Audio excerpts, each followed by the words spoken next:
Cool. Everybody, welcome. You! Let's go! Big connect. No, thanks for coming along and hearing about our community, Bolt Fun, and the tournament that we're currently running at the moment, the Legends of Lightning tournament. So first and foremost, let's talk a little bit about kind of what Bolt Fun is, what we do, what our mission is, what we're kind of trying to provide to the Bitcoin and Lightning community in general. We like to think of ourselves as a fun community space of makers who are kind of tinkering, building, experimenting, learning with Bitcoin and Lightning, and really trying to sort of drive innovation and adoption on the application layer. We use this term maker pretty frequently. Feel free to use it for yourself. It's the people who work on the nights, the weekends, maybe even the 9-to-5s. But anyone who wants to work in Bitcoin and Lightning, just be a maker. You don't have to be a developer. You can be a designer, product manager, business dev, growth hacker, content creator. It doesn't really matter. Just everyone can be a maker. And we want to create this fun, inclusive environment for everyone.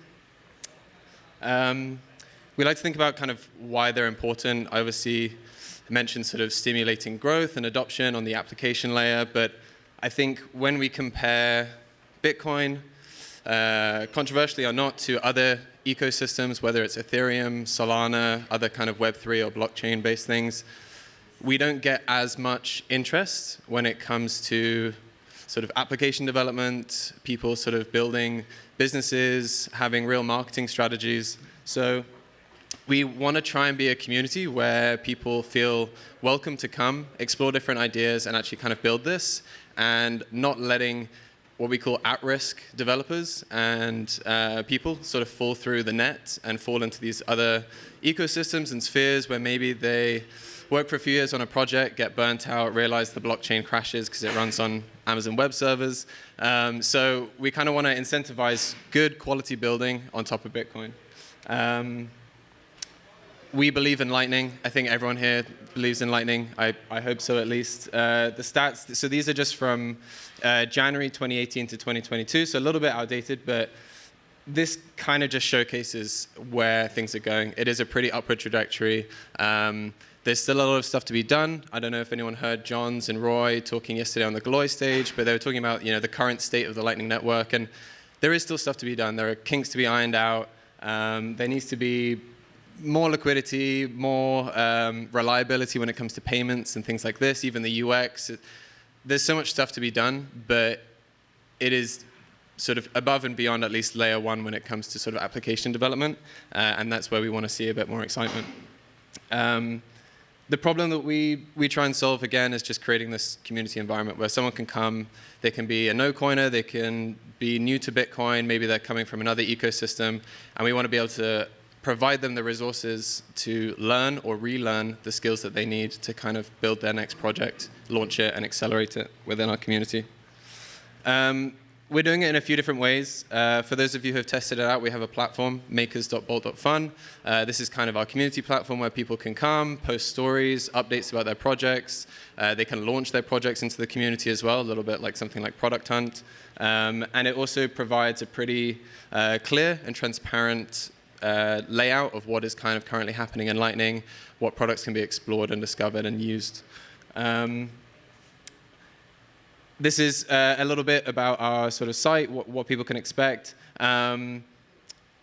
We have maker profiles. All you need to do is you just need an LN-URL auth compatible wallet. So it is a little bit, quote unquote, bleeding edge. I guess that's kind of our KYC process, making sure that our users can actually use a Lightning wallet.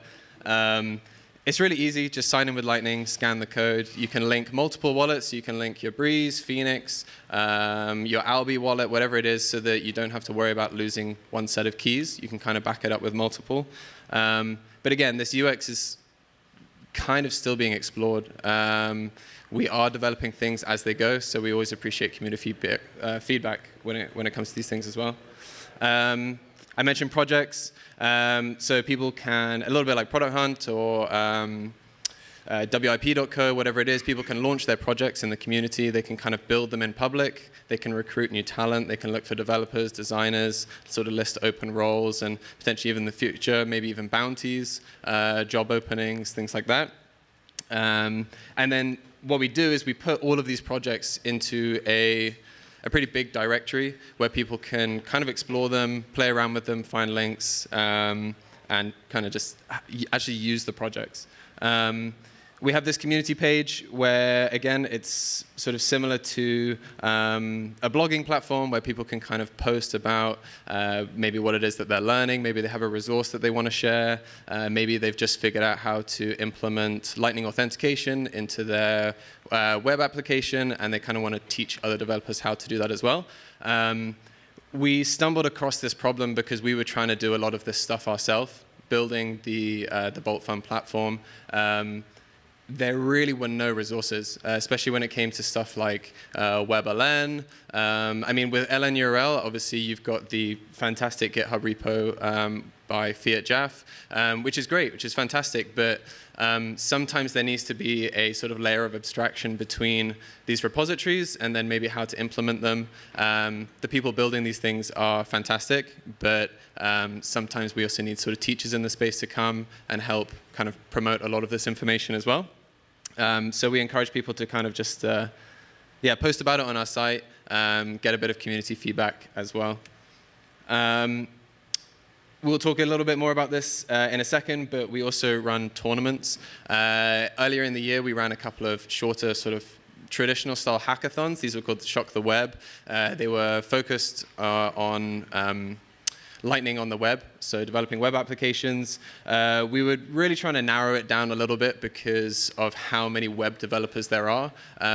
Generally speaking, most people know how to develop on the web rather than necessarily mobile or other types of platforms. So we were trying to create a bit more of an open net to try and get a little bit more interest. But we had these problems with, as a lot of hackathons probably do, where you host them, they run for like 3 or 4 days, people hack away, they join teams, but it's not really long enough to build a sort of a sustainable product. Sometimes they do carry on, but most of the time these projects don't get touched ever again after a hackathon, and you have this huge sort of slump in maker activity, in the project's activity, no one goes near the repos again, and that's kind of a problem, right? Because we're putting this effort into the innovation on sort of the Bitcoin application layer, but then these things need to get like pushed forward. They need funding, they need more people interested in the idea, they need designers coming in and building, improving the UX, they need growth hackers or business devs coming in. So our tournaments are these longer format style. They're kind of 8-week accelerator programs where people can launch their projects, build them in public, recruit team members, and actually have a much longer time period where they can work on a project and build something which is a little bit more sustainable. And we also will offer a lot of workshops throughout that as well. So we've done workshops from Lightning Labs, Galloy. We had some of the MASH crew come on. And we're also going to have ones from Geyser, OpenSats, and a lot of venture capital firms, Folger, Stillmark, Hivemind, Lightning Ventures. So a lot of these guys are going to come in, and they're actually going to talk as well to founders and young entrepreneurs who are building these projects about, what are the next steps? How do you build out a business? How do you make it sustainable? How do you create a business model, a pitch deck, so that they don't finish a tournament and they're just like, okay, what's next? They kind of know, they know the next steps, and they can carry on their growth. So with that being said, Legends of Lightning, this is the tournament that we're running at the moment. It's been going from the 12th of October, and it will run all the way through to the 7th of December. Basically, we've invited people to come. They can bring a new project or an existing project. They can recruit team members, or they can hack by themselves. And they can basically hack away for about 7 weeks until November 24th. The project entries will then close. We will then do a round of judging between the 24th and the 28th. So that's next Thursday. So you still have about a week if you want to join. We'll then announce a short list of finalists. They'll then go through to sort of the finals. They'll get an extra week of hacking. They'll get a bit more sort of mentorship and coaching from some of our experts in our community. And then they'll pitch live on finals day, which is the 6th of December. So just to talk a little bit more about how it kind of works. when you enter the Legends of Lightning, you'll be asked to select a track. So the tracks are kind of designed to get makers to kind of focus their projects a little bit and maybe solve crucial problems that exist either on sort of the global or the local level. And so the two tracks that we have are, so the first one is global adoption. So obviously this is kind of like a really wide net. We're looking at how can Bitcoin or Lightning applications scale, be adopted on a global level. And we're kind of letting people run a little bit wild with what they want to build. Obviously, it's called Legends of Lightning, but you can build on-chain applications as well. You can build hardware wallets. So it doesn't have to be a Lightning web app. It's really open. You can build whatever you want. It could even be a children's book. So because education is also really important. So we have 10K in prizes for each track. So first place, 5K, second place, third, fourth, and then we've got a best design as well. So really trying to encourage people to, put a lot of effort into the design of applications as well. Obviously, as a designer myself, I think UX is probably going to be one of the critical things when it comes to adoption of these applications. And then the second track that we have is this Building for Africa track. So we partnered up with the African Bitcoin Conference, which is taking part in early December. And instead of trying to run two sort of hackathons that were going at the same time, we were trying to think, how can we kind of merge this a little bit, merge efforts, make sure that we're kind of marketing well together, and really kind of like promote people building for sort of local solutions on the African continent. So again, 10K in prizes. We've got some really cool projects in that track already. You can actually go and check them out on our site. And then where the two tracks meet, we're going to have some grand prizes. So the Legend of Lightning will take home a whole Bitcoin. So if you're looking to join the 1BTC club, this is probably the easiest way to do it. No need to spin a wheel. And then we have two runners-up who are going to take home half a Bitcoin each. So, it was about 60K, and then and then FTX happened, so it's probably now about 50K. But I mean, the winning project can kind of take home between 20 and 25K, which is pretty huge. And when you compare that to our last hackathons as well, where it was like the first place was getting 1.5K, something like that. Which is still a decent amount of money, and it's good to encourage people to join. But this is, I think we're really trying to take it to that next level and get people, how can we fund their project maybe for the next year? So key dates to think about. This is where we were. Projects opened. They're going to close next Thursday on the 24th. And then, as I mentioned, we've got the finalists announced on the 28th. Final pitches on the 6th of December. And then we'll announce the winners on the 7th. We've got a really wicked panel of judges. A couple of them are in here, and you'll see some others around the event as well. These guys are really sort of experts in the space. I'm actually kind of super impressed who we managed to recruit for this, and who better to judge these projects. Speaking of judging, we have some criteria that's maybe worth mentioning. So we look at value proposition. Does this product have a sort of a market fit? Does it bring a lot of value to Bitcoin's ecosystem and beyond? We then look at innovation. Has this thing actually been done before? Or is it maybe a new and innovative way of looking at how we can use Bitcoin and Lightning? We have integration and scalability, because obviously when we're thinking about adoption, we need to think about how these products are actually going to scale. Transparency, which we talk about quite a lot with this sort of build in public. One thing which we really want to improve in our community and actually promote is like transparent building.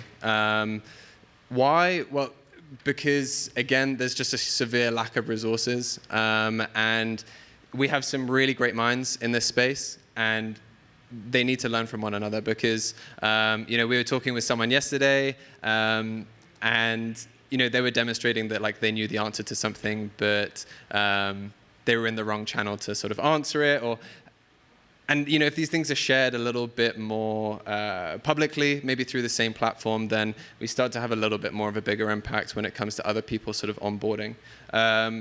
Execution, so that's kind of looking at sort of the front and back end, how well has the vision been executed, how well has the product actually been built, and then finally we have this UI, UX design, so kind of focusing on that attention to detail.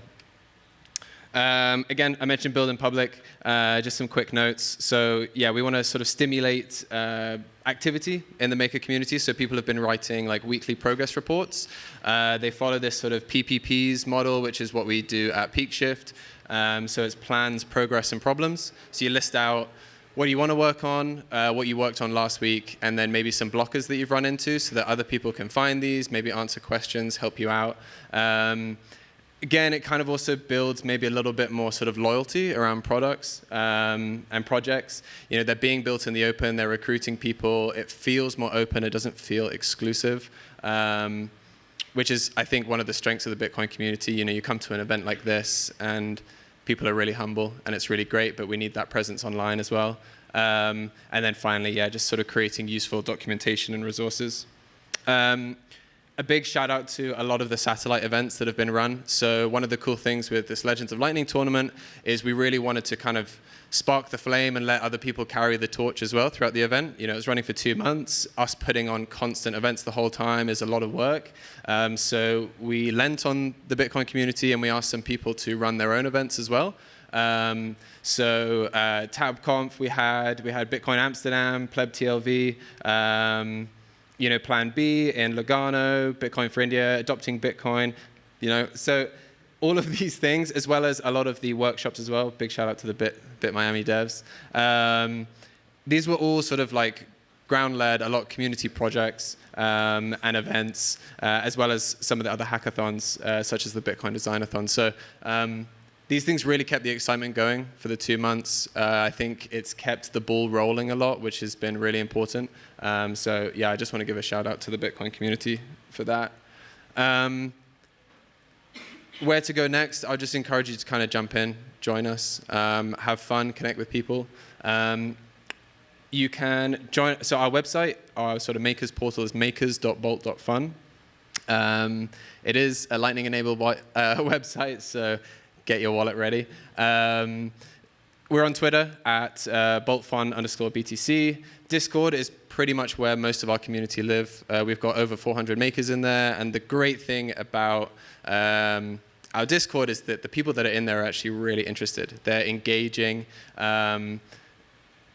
It's not 10,000 in the Discord, it's 400, but it's a real pleb army. So get involved, learn from them, and connect. And then finally, we're on YouTube. So our YouTube channel, Bolt Fun.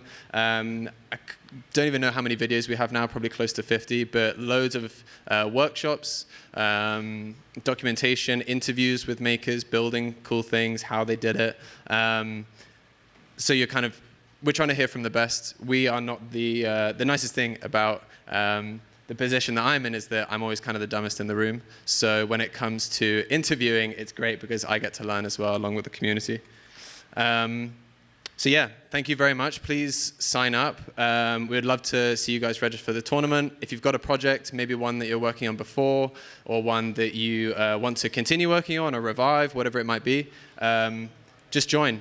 Chuck it in, chuck the hat in the ring, sign up, enter your tournament. Enter the project into the tournament, and just get involved in the maker community. Like there's really nothing to lose, and there's so much more to gain. So yeah, thanks. I'm Ed. If you need me, reach out. I'm always available. Slide into my DMs. Cool. Thanks, guys.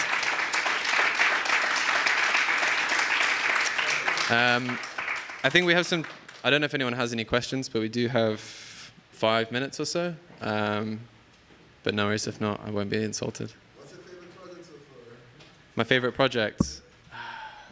I can't answer that question. Well, you're a judge, John, so I'm not sure you can answer that. There's a solid amount of really solid projects. Yeah, so we actually have 60 projects now, which is pretty crazy. I scanned through maybe 2 weeks ago. I found 14 I really like, so just Cool. like maybe half. Nice. Okay. Well, Kyle is also a judge, so if you want to pick his brains on what he's looking for, he's here. There are a lot of really cool ones. There are some privacy-focused ones. No looking I really like. So they're using pay joins to open, to fund Lightning nodes and open multiple channels. Lightsats, they're doing some really cool things with spinning up gift cards, onboarding sort of no coiners. Gift Cash, they're doing kind of like sort of huge industry level campaigns for Lightning gift cards. Man, what else is there? There are a few wallets in there, privacy-focused wallets. I think we've got some educational projects as well. Can you show me the bounties page that you have? I want to see what that looks like. The bounties page? He developed the bounties thing, like, I don't know if... Yeah, I don't know if we have that. He just did it. What do you mean? As in he just built it? All right, round of applause for Super Testnet. He just built the bounties. Did you have a question?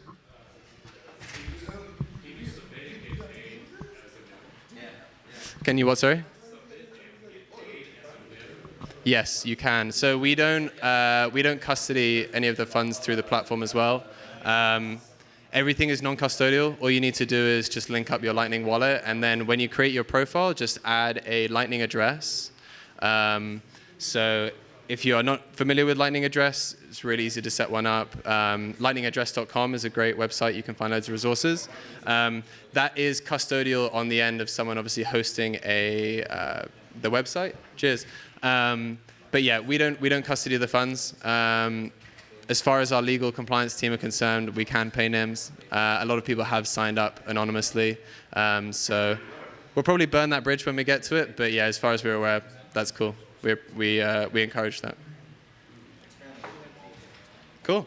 All right, guys. Thank you very much. And I'll be around, so if you have any questions, feel free to find me elsewhere.